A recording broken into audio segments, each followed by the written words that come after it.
Законот за енергетска ефикасност е совршена прилика за на македонската јавност накратко да ја образложиме ситуацијата со која се наоѓаме со законите.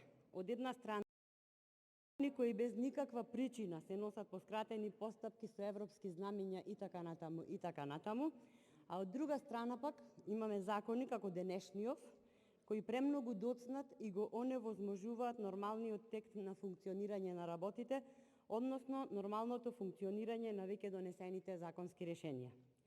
Имено се јавив за збор само заради појаснување за македонската јавност дека Предлог законов се однесува на важноста на издадените лиценци за вршење на енергетска контрола.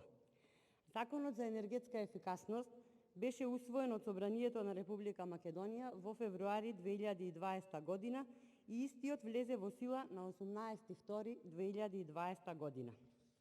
И сега, после повеќе од една година, велите дека поради ситуацијата со COVID-19 и отежнатите услови за комуникација, настанува потреба за пролонгирање на рокот за обезбедување техничка помош за донесување на подзаконските акти во делот за згради.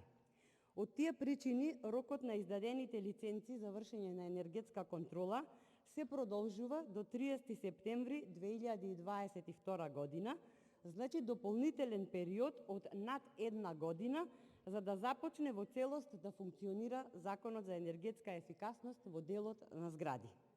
Најискрено не ја гледам причината за вакво пролонгирање, затоа што во услови кога велите дека наставниците можат да се обучуваат онлайн, во услови кога велите дека учениците се стекнуваат со знаење и образование онлайн, која е смислата овластените енергетски контролори и лиценцирани правни лица за вршење на енергетски контроли да не успеале да се стекнат со овластување, односно лиценца, како препознаен правен акт во правниот промет за вршење на енергетски контроли во зградите и да се избегне правниот вакуум.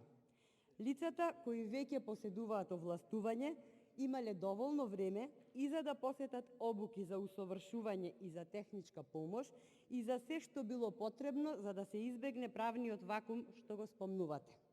Исто така, имало доволно време од 18.2.2020 година, откако законот стапил на сила, да се донесат 5 правилници за целосна имплементација на законот.